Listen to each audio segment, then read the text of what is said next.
Salut les amis, bienvenue sur Unas Dev. Alors dans cet épisode d'une série de vidéos consacrées à la réalisation d'un mini-blog avec du PHP et MySQL, nous allons faire maintenant le traitement des erreurs. Vous allez voir, dans la précédente vidéo, quand on vient ici très rapidement, on va voir que lorsqu'on essaie de remplir, de vouloir créer un article avec nos formulaires ici, on fait les traitements ici. Il faut faire les traitements pour voir, vérifier l'authenticité des données avant de pouvoir les enregistrer dans la base de données. Mais ici, nous avons, dans la précédente vidéo, nous étions basés très essentiellement sur le traitement des images, parce que c'est moi-même qui avait voulu que la vidéo soit comme ça, parce que je voulais que vous compreniez un peu comment nous pouvons faire la gestion des images. C'est pour ça que je ne voulais pas mélanger ça avec d'autres traitements. Mais vous allez voir que le traitement qui est ici est tellement insuffisant parce que regardez ici maintenant, nous avons plusieurs champs à remplir. Nous avons le champ ici maintenant, nous avons le champ de l'auteur, le champ de titre, le champ du contenu, le champ de l'image. Tout ça sont ici, mais on a traité simplement le champ de l'image. Si vous voyez ici le traitement de l'image, on a fait simplement le traitement d'image. Et ici, c'est ici simplement, on a essayé un peu protéger. Ici, on a essayé simplement protéger, en tout cas, le contenu de notre article avant de pouvoir l'enregistrer dans la base. Mais on n'a même pas vérifié si c'est vide ou pas. On n'a pas vérifié si l'auteur est vide. On n'a pas vérifié si le titre est vide. Rien du tout, tout ça là. Donc, du coup, ça aura des règles. Si on vient ici, par exemple, maintenant, on ira dans partie admin. Quand on va là, on vient sur ajouter un article. Vous allez voir, si j'essaie de ne pas remplir quelque chose, j'envoie ça ici maintenant, paf, il n'y a rien que des erreurs. Parce que du coup, il va que il y a des indices non définis comme image qui n'est pas définie. Et en tout cas, il y a plusieurs choses. Donc, il trouve que ces champs ne sont pas définis. Donc, on dit que le champ image ne peut pas être nul, tout ça là. C'est pas ça là, il y a beaucoup d'erreurs. Ce qui n'est pas du tout bon. Donc, ici maintenant, on va faire le traitement des erreurs. Et je veux que réellement vous suivez, vous regardez comment nous allons faire les choses pour que ça puisse fonctionner. Ce qu'on va faire très rapidement, on va revenir sur refactoring. On revient sur refactoring, on va créer une fonction qui va permettre de valider le champ qui est ici, c'est-à-dire l'article. Avant de pouvoir enregistrer, on va valider l'article. On va créer une fonction qui permet de vérifier tous les champs de l'article et valider ça. Vous voyez, non? Donc, je veux que vous suivez très rapidement. On vient ici, quand on vient dans refactoring, je vais venir complètement en bas ici, ou bien je vais même rester complètement en haut, totalement en haut ici, et je dis simplement validation. Donc je mets validation de l'article, ou bien d'un article, validation d'un article. Je viens ici, qu'est-ce que je vais faire? Ce que je vais faire simplement, suivez ici, je vais créer une fonction, je vais nommer ça fonction. Je vais nommer la fonction validate post. Validate post. Je vais nommer ça validate post. Et la fonction qu'on va faire, on va passer le tableau de données et qu'on a essayé de remplir dans le champ à cette fonction. Voilà, on va passer le tableau de données. Donc ici, on va lui passer le post. C'est-à-dire quoi? Le tableau du variable super global post. On va passer ce tableau qui est ici. Ce tableau plutôt, excusez-moi, qui est ici, post à notre fonction. Et il va vérifier les valeurs qui sont dans cette variable. On sait que c'est un tableau. Donc, on vient ici. Première chose à faire, on va créer une variable qu'on va nommer error. $error. On va le nommer avec S. C'est un tableau. Et dans ça, on va mettre toutes les erreurs on va mettre toutes les erreurs dedans. Donc, c'est un tableau. On va l'initialiser. Donc, ce qu'on va faire, première chose, on va vérifier d'abord si ici, quand l'utilisateur ou bien en tout cas l'administrateur donne le nom du titre, on va vérifier d'abord le nom de l'auteur qui a rédigé l'article. On va vérifier d'abord si ce nom n'est pas vide. Donc on va commencer par là. Donc ici d'abord, on vérifie d'abord s'il y a une valeur dedans. Parce que si c'est vide, on aura une erreur. Donc pour empêcher que ça soit vide, on va dire if empty. Donc on va vérifier si c'est vide. If empty, empty veut dire vide. Donc tout le monde sait ça. Empty post. empty post. Si, en tout cas, d'abord, avant de vérifier ça, ce que je vais faire d'abord, je vais vérifier si, et en tout cas, empty post author. C'est ça, on a dit. Donc, on va vérifier d'abord si l'auteur, le champ de l'auteur n'est pas vide. Parce que, rappelez-vous, ici, on l'a nommé name author. Donc, if empty author. Si c'est vide, qu'est-ce qu'on va faire? On va faire la gestion derrière ici. Donc, on va utiliser, on va prendre la variable erreur qui est ici. On va mettre dedans une phrase qui va permettre de, peut-être on va dire, veuillez écrire votre nom, c'est tout. Ou bien le champ non ne doit pas être nul. Donc, qu'est-ce qu'on va faire? On va utiliser une fonction qu'on appelle array push. Array push. On va utiliser une fonction qu'on appelle array push. Qu'est-ce que la fonction array push fait? Si vous positionnez ici, vous allez voir push one or more elements into the end of array. Ça veut dire quoi? Ça pousse une ou plusieurs éléments à la fin du tableau. Donc, on met push dedans et puis on donne le tableau premièrement. Donc, vous mettez error. Donc, $error. Maintenant, ça va mettre à la fin, ça va pousser à la fin de ce tableau maintenant là l'élément qu'on va donner dans le deuxième paramètre. Et cet élément là, ça peut être n'importe quoi, une variable, tout ça. Nous, on va donner simplement une phrase, une chaîne de caractères. Donc, on va mettre simplement ici veuillez. Donc, on va mettre simplement veuillez écrire, c'est ça, hein? C'est à vous de savoir quelle fois vous allez mettre. Veuillez écrire votre nom, c'est tout. Veuillez écrire votre nom.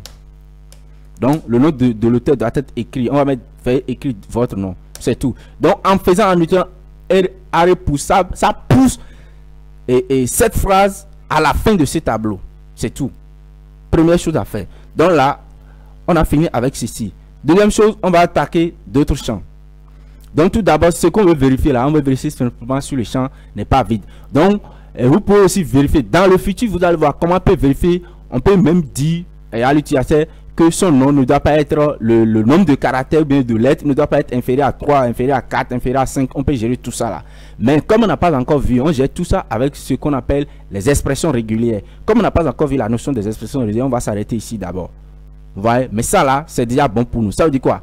La personne peut entrer son nom avec une seule lettre, c'est pas un problème. Mais ce qu'on ne veut pas ici, on ne veut pas que le champ soit vide. Pour qu'on puisse trouver quelque chose à enregistrer dans la base de données. C'est déjà bon. Est-ce que je comprends? Maintenant, on revient ici, on met if. On va vérifier encore quoi? On va vérifier le titre maintenant. Donc, on met post. Ici, le tableau qu'on nous envoie. Maintenant, on prend ce tableau qu'on nous a envoyé, le post qui est ici. Et maintenant, le nom, maintenant, c'est title. Qu'est-ce qu'on fait? Donc, ce qu'on va vérifier ici, on va vérifier si ceci là aussi n'est pas vide. Donc, vous sélectionnez tout, on met parenthèse, et ici aussi, empty. Si c'est vide, alors, on pousse dans la variable error maintenant. Donc, on met array push. Dans la variable error, on met la phrase qu'on va mettre dedans ici. On va dire, un titre est demandé. Un titre est demandé, bien vous pouvez dire le tableau de... le champ titre ne doit pas être vide. Vous voyez, non? Donc, voyez, mais un titre est demandé, c'est tout. Un titre est demandé. Donc, moi, je mets ça ici. Un titre est demandé. Donc, je crois que c'est déjà bon. Et n'oubliez pas le point virgule. Là aussi, j'ai fait en tout cas, cette partie aussi. Maintenant, je vais vérifier aussi maintenant le contenu. Ça veut dire que c'est le content. Je vais voir si le contenu ici n'est pas vide. Donc, je mets simplement ici if empty post content. Je l'ai nommé content. Qu'est-ce que je fais? Si c'est vide, donc je mets toujours array push. Donc vous savez déjà ce que faire. Et en tout cas la fonction array push. Donc on met aussi une phrase ici. Simplement on dit le corps est demandé. Ou bien veuillez écrire le contenu de l'article. Donc je mets ici le corps. Le corps de l'article est demandé. Est demandé. Le corps de l'article est demandé. Donc ici, il faut que j'échappe ceci. Donc il faut que j'échappe ici. Je ferme ça comme ça. Ça, c'est pas un problème. C'est ce que vous savez déjà faire. Donc voilà. Et quand je finis maintenant, ici, j'ai déjà fait le traitement de l'image ici, en haut ici. Donc j'ai fait maintenant le traitement de l'auteur, titre et puis le contenu. Maintenant, ici, comme je suis en train, j'ai traité, c'est-à-dire la vérification, je l'ai fait dans l'image ici. Donc je vais revenir ici maintenant pour pouvoir faire maintenant le traitement d'erreur sur image ici. Je ne veux pas mélanger les choses. Donc sinon, j'ai déjà vérifié quelque chose. Si l'image n'est pas vide, le nom de l'image n'est pas vide, donc j'ai déjà fait le traitement ici. Donc je ne veux pas encore le modifier. Est-ce que se comprend? Donc ici là, je vais laisser ceci ici, je vais revenir ici. Vous pouvez aussi copier tout ce qu'on a vu le traitement ici et mettre ça dans la fonction. Ça sera encore mieux. Mais bon, je ne veux pas trop vous embrouiller. Je vais laisser ça ici. Mais ce que je vais faire, quand on finit ça là maintenant, qu'est-ce qu'on fait? Il faut retourner maintenant le tableau d'erreur. Donc je mets ici return. Je mets return. Donc je vais retourner maintenant ce tableau. C'est tout. Paf. Vous voyez? Donc j'ai créé une fonction là maintenant là, qui permet de faire, de vérifier ou bien de valider le post. Lorsque il n'y en aura pas d'erreur ici, ça veut dire quoi? L'article que j'ai mis est validé. C'est pour ça que j'ai nommé validate post. Donc je reviens ici maintenant. Ce que je vais faire maintenant, je vais revenir maintenant dans comment on dit, mon creator.php. Donc je reviens dans create.php. Maintenant, qu'est-ce que je vais faire? Tout d'abord dans create, en haut ici, j'ai déjà inclus refactoring ici. Donc je l'ai inclus, la fonction est accessible.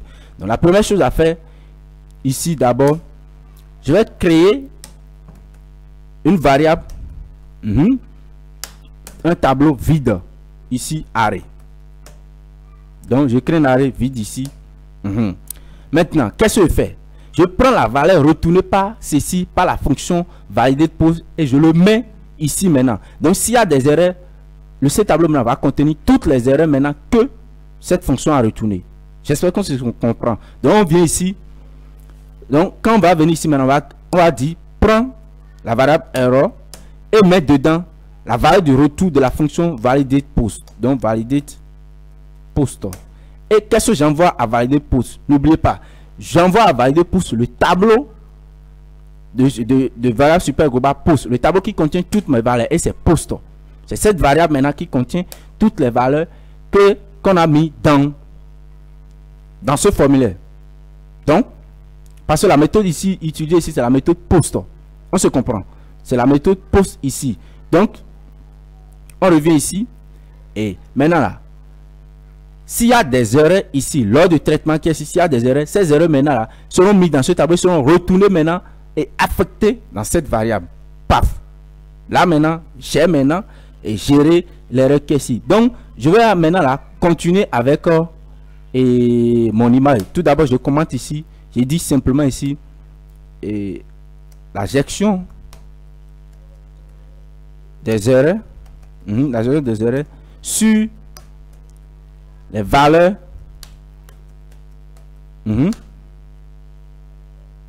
des champs du formulaire. C'est tout, les champs du formulaire.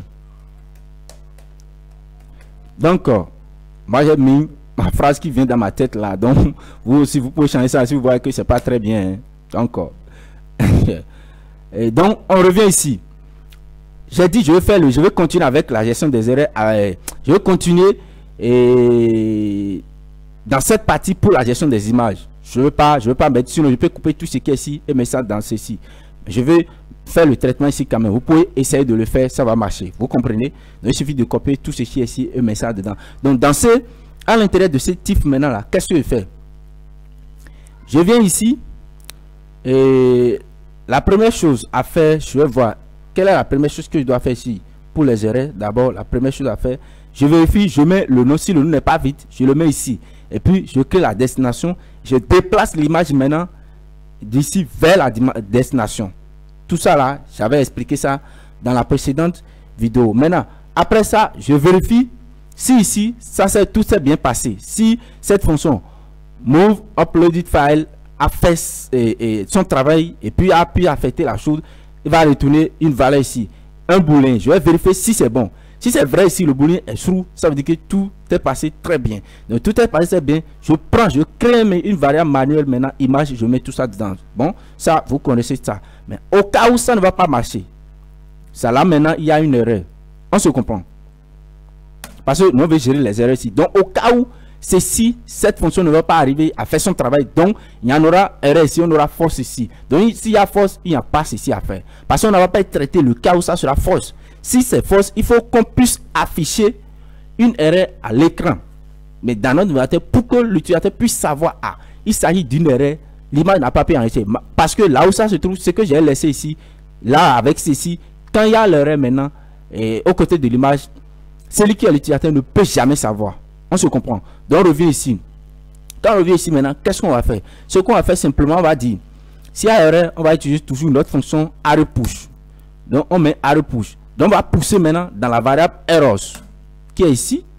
Cette variable qui est en haut ici. On a déjà mis cette valeur. On a mis cette valeur ici. Donc s'il y a des erreurs, ça va rester dans ce tableau. Et à la fin de ça, on va pousser dedans ici. On va mettre une phrase là pour pouvoir signaler qu'il y a une erreur. Donc on va dire simplement, et en tout cas on va dire l'enregistrement. On va dire l'enregistrement. Donc l'enregistrement de l'image. L'enregistrement de l'image a échoué. Donc je mets ici simplement a échoué. C'est tout. C'est l'enregistrement qui a échoué. J'oublie pas ça. Je pas aussi ceci, c'est cool. Maintenant, je dis ici maintenant que l'enregistrement de l'image maintenant a échoué. J'oublie pas le point virgule qui est ici. Vous voyez maintenant, donc j'ai complété la valeur de ce tableau maintenant, ce qui est ici, cette phrase qui est ici.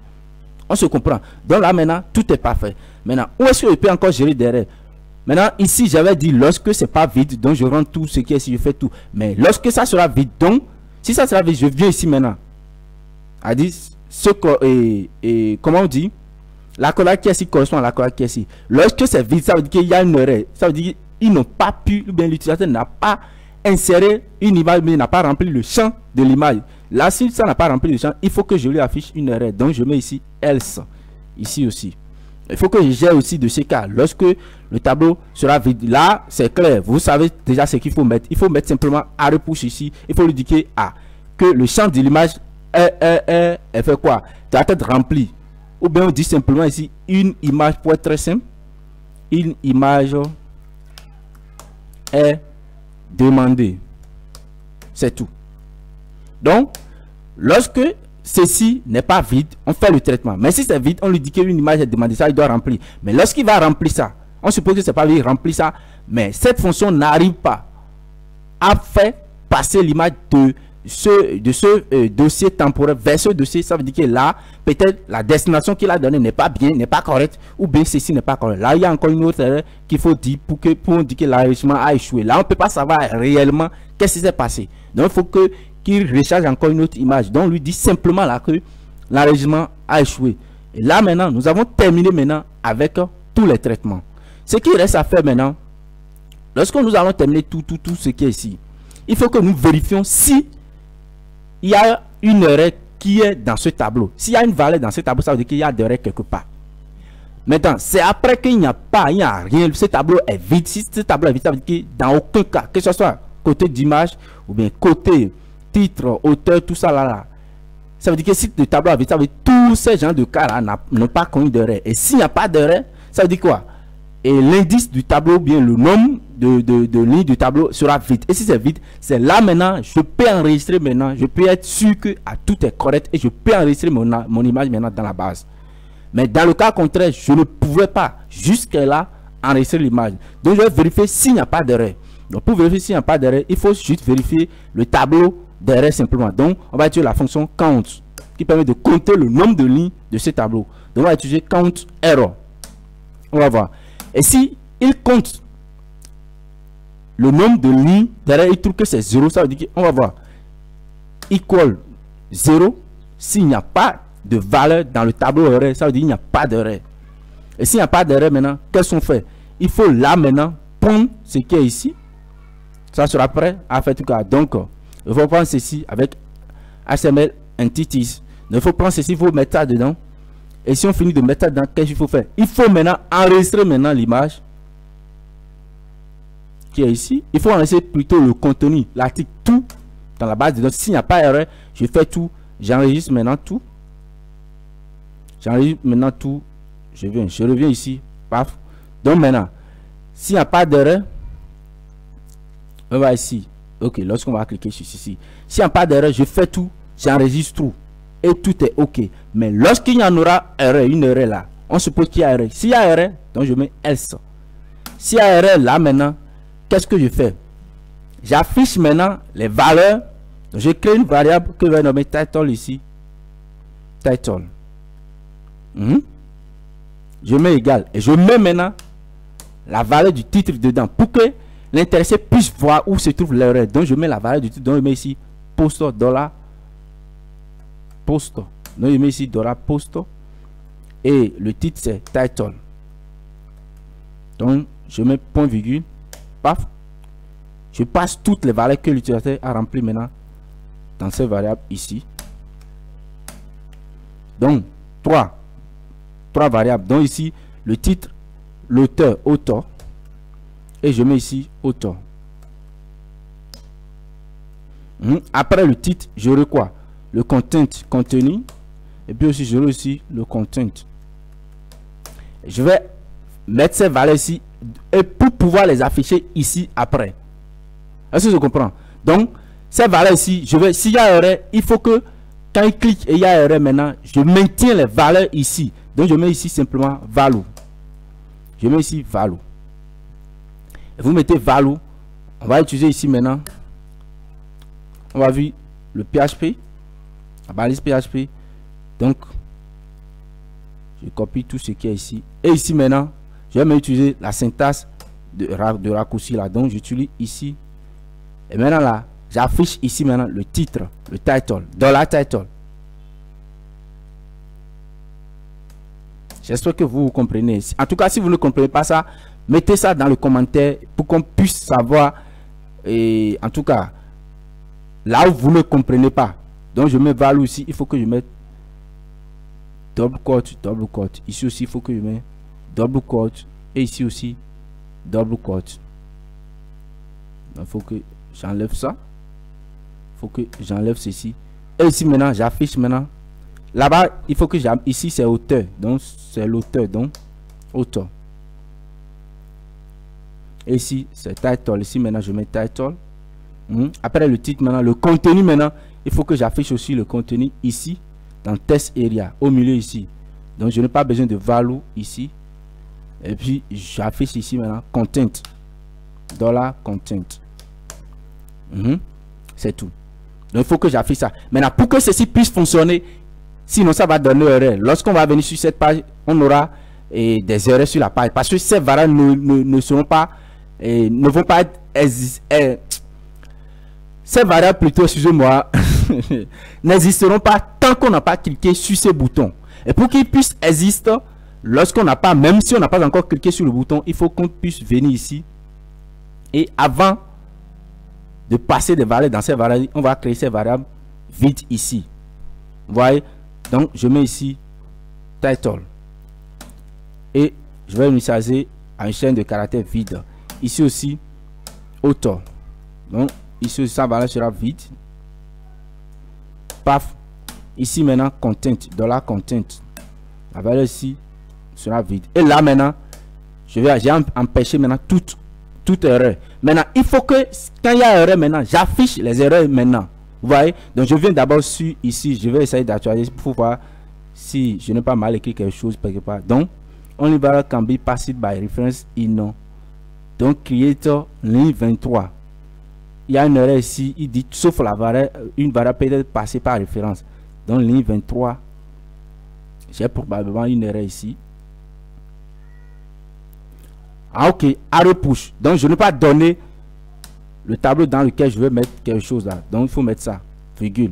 Voilà, non. Donc c'est pas quelque chose de très grave. Donc ici maintenant, jusqu'à là maintenant, il n'y a pas une erreur. Donc il faut que quand il y a erreur, quand je mets les trucs ici, même si je tape ici maintenant, pour le moment, rien ne va pas se passer. Mais je n'ai plus maintenant les erreurs que j'avais au début, lorsque vous avez montré, lorsque au début là, vous vous rappelez, lorsque j'envoyais des trucs vides, il y avait des erreurs partout, qui sont ici, des erreurs et PHP qui sont toutes ici. Mais ici maintenant, j'ai géré maintenant toutes ces erreurs. Mais il faut que j'affiche des erreurs en haut ici, lorsqu'il y a des erreurs. Donc, il faut que je vienne ici. Ce que je vais faire là, je vais créer un fichier simplement. Et je suis en train de penser comment je vais faire pour afficher ces erreurs. Je vais afficher ces erreurs complètement en haut de, comment on dit, de mon formulaire. Je suis en train de penser. En haut de mon formulaire, maintenant, je vais afficher l'erreur là. Donc, ce que je vais faire là, je vais juste simplement créer un fichier et là, je vais mettre toutes les erreurs là-dessus, le traitement d'erreurs là-dessus pour ne pas mélanger les choses. Regardez-moi, vous allez comprendre ce que je suis en train de dire. Je vais venir ici. Je vais venir ici sur admin je vais venir ici, donc je vais mettre ici form errors. Je mets form errors .php. Et ici maintenant, qu'est-ce que je fais? Regardez-moi, vous allez comprendre. Je suis en train de penser, hein. Je vais essayer de faire quelque chose pour que ça soit un peu sympa, tout ça là. Donc, ce que il dit là, je viens ici, qu'est-ce qu'il dit? Et je vais vérifier if. Donc, je fais la même chose. If, je mets count. Je vais utiliser la fonction count. Count error. Toujours la variable error. Si je dis, si il y a d'erreur, ça veut dire quoi? On va vérifier si count là, sa valeur est supérieure à 0. Ça veut dire que si c'est supérieur à 0, ça veut dire qu'il y a au moins une ligne et dans le tableau errors. Ça veut dire qu'il n'y a pas, il y a d'erreur. Le tableau n'est pas vide. Si le tableau n'est pas vide, sa valeur sera supérieure, le nombre de lignes sera supérieur à 0 quand on va compter. Maintenant, s'il y a erreur là, maintenant, je vais essayer de gérer l'erreur là. Je vais utiliser un div. Bon, je vais utiliser un div ici. Je vais utiliser un div pour pouvoir gérer l'erreur. Donc, je mets mon div ici. Je vais utiliser un div, j'ai dit. Donc, je mets un div ici. Et je vais lui donner la classe. La classe, bon, j'ai déjà oublié même le nom de la classe que j'avais mis dans le truc là. C'est pas grave, on revient. Donc, je vais mettre un div ici. Je vais revoir après la classe. Maintenant, j'ai un div là. Mais pour que ça puisse fonctionner, il faut que ici là, je puisse couper ceci d'ici et je le mets ici. Là. Là maintenant, c'est bon. On se comprend. Donc je mets aussi. Je ferme ça. Et puis je le mets ici.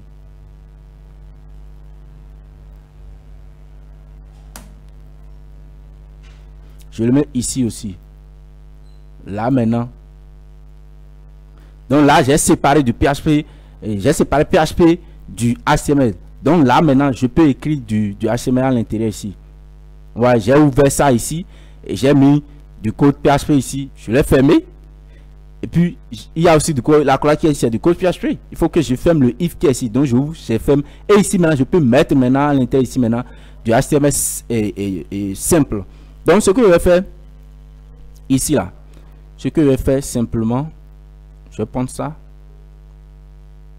Il faut que j'affiche les erreurs. Je suis en train de penser, hein, ce que je peux faire là, ce que je vais faire, et puis ça va fonctionner très bien. En tout cas, l'affichage d'erreurs là sera très sympa. En tout cas, on va essayer de faire quelque chose, vous allez voir. Donc, je prends ici. Qu'est-ce que je fais? Il faut que j'affiche maintenant la liste des erreurs. Pour afficher, je vais utiliser for each. Je vais afficher la liste des erreurs. For each, je mets parenthèse. Je mets deux points ici. Et ici, je vais mettre maintenant end for each. Complètement en bas ici. Quand je vais finir de traiter, là, je mets end for each. Donc, je mets end for each. Paf, point virgule. Maintenant, à l'intérieur de mon for each maintenant, donc il faut que j'indente le code. C'est bon. Donc, à l'intérieur de ce for each maintenant là, qu'est-ce que je vais faire? Je vais utiliser une liste parce que je vais lister toutes mes erreurs ici. Donc, je vais utiliser li. Li, c'est ça, non? Donc, je vais utiliser li, une liste. Je vais utiliser une liste. Et à l'intérieur de cette liste maintenant, je vais afficher toutes les erreurs. Donc, je viens ici et puis j'affiche les erreurs. Donc, je mets simplement echo errors. Donc, ce que je vais faire là, avant de mettre, je ne sais même pas et comment les choses sont en train de passer. Donc, je viens ici, for each.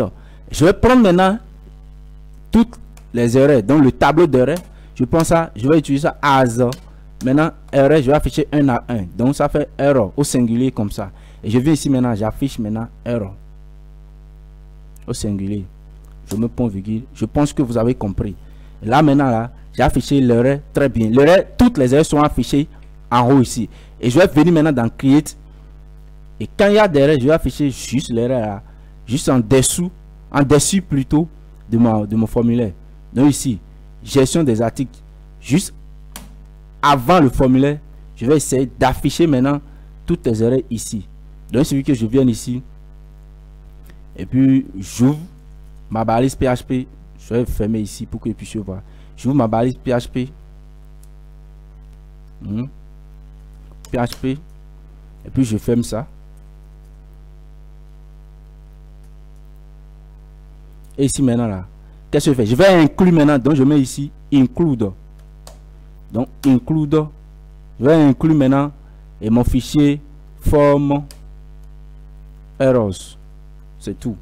Donc, je vais inclure mon fichier form.php. Donc, je vais l'inclure là. Point virgule, c'est cool. Je vais inclure ces fichiers là.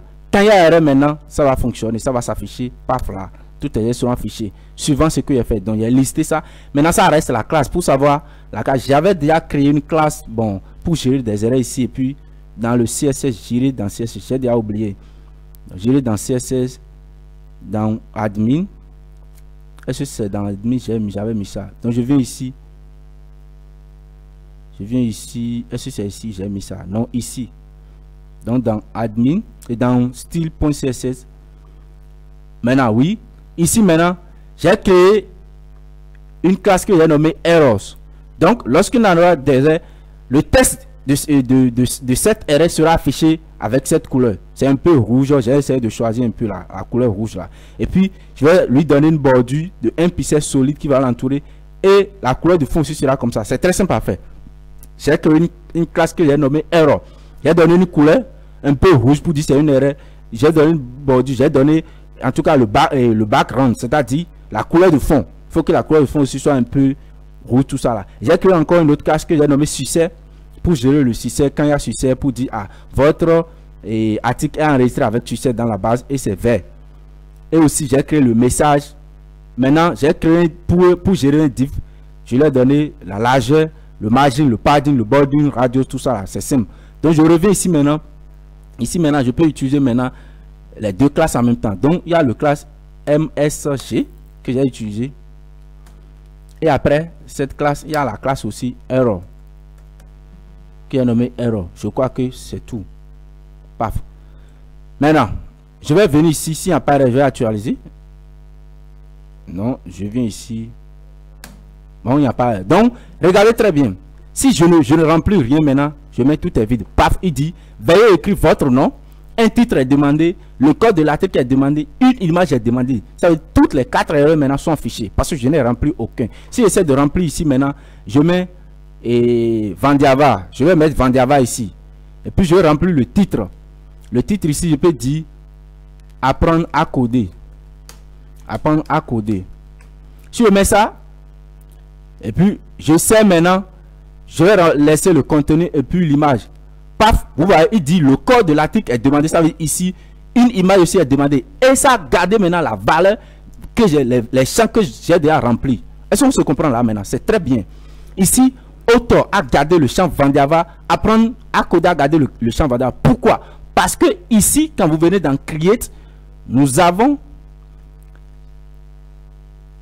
donné une valeur ici, value, auteur, value ceci, ceci.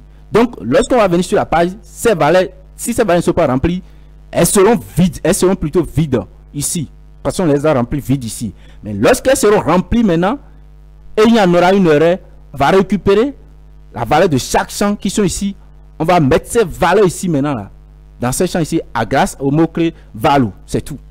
C'est pourquoi ça garde les valeurs des champs dont il est déjà rempli. Si je viens ici, je remplis le contenu ici maintenant.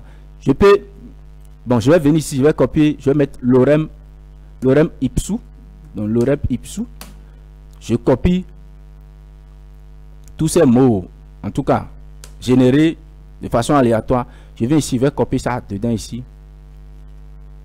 Donc je copie ça 2 fois. Je vais essayer de copier ça 2 fois. Bon, si je copie ça maintenant, je vais laisser maintenant le champ de l'image. Quand je vais ajouter, paf, vous voyez, il dit une image est demandée. Mais ça a gardé quand même ce qu'il a mis ici. Et quand je vais choisir l'image maintenant, paf, tout sera OK. Donc, je viens ici maintenant. J'essaie de choisir une image ici. Paf. Et quand l'image est là maintenant, je vais enregistrer. Et paf, vous voyez non? Donc je vais maintenant apprendre à coder, créé par Vandiava. C'est tout. Et si vous venez ici, Bon, je n'ai pas, ici il y a 4 trucs là, je n'ai pas encore géré la pagination ici, sinon on aurait déjà, on pouvait voir ça ici, mais je n'ai pas géré la pagination, on va venir après sur ça, mais quand même vous avez vu que c'est ici, on se voit, donc créez pas Vendava, tout est là, propre. Alors, tout ce que je veux corriger, simplement, quelque chose m'est venu et en tête lors du traitement des images, quelque chose m'est venu en tête à la que je vais très rapidement faire et puis la vidéo va s'arrêter là. C'est ici. Et là où on essaie de donner un nom à notre image, ici, je parle d'ici, hein. On met file et email, tout ça là. Ici là, vous allez voir, quand deux images vont porter le même nom, on va récupérer juste le nom. Supposons que j'ai plusieurs utilisateurs. Il y a quelqu'un qui a nommé son image et image 1. Et il y a une autre personne qui veut nommer encore l'image image 1. Lui ne savait pas que l'autre a déjà nommé une image 1. Même vous, en tant qu'administrateur, si vous avez un site qui dure 1 an, 2 ans, si vous avez nommé une image pour un article image 1, vous pouvez venir après, dans 3 mois après, nommer encore une autre image 1. Et là, maintenant, lors de la récupération de l'image dans la base de données, maintenant, on aura des problèmes à afficher l'image réellement. Parce qu'il y aura maintenant de conflits d'image, conflits de données plutôt. Pour empêcher ceci, il faut que chaque fois qu'on enregistre une image, on va associer, on va préficer le nom de l'image de la date à laquelle ils ont enregistré l'image. On se comprend. Donc, une image qu'on a enregistrée aujourd'hui maintenant, le 29 mai 2021, et puis vous êtes venu 3 mois après. Et 3 mois après maintenant, donc nous serons maintenant en août. Si quelqu'un vient le 29 août après, il nomme encore une autre image 1, les noms ne seront plus les mêmes choses. Passées, les noms seront profités de dates. Donc les dates vont faire la différence. Donc ce que je vais vous demander à faire, il faut maintenant préficer ceci de la fonction terme. C'est une fonction, on va mettre terme et peut-être on va dire point. Et on va dire peut-être ici aussi on va concaténer ça de peut-être un trait ou bien en tout cas underscore comme ça. Du coup maintenant quand je vais enregistrer une image maintenant là, la date et puis le nom d'une image sera choisi maintenant. Ça sera plus l'image celle que j'ai enregistrée. On se comprend. Et là maintenant j'ai fait quelque chose maintenant qui est parfait et tout est ok. C'est tout. On se comprend. Donc essayez d'ajouter des trucs, vous allez voir que ça va fonctionner avec la gestion des erreurs, tout ok. Donc c'est là je vais arrêter cette vidéo et merci d'avoir regardé la vidéo du début jusqu'à la fin.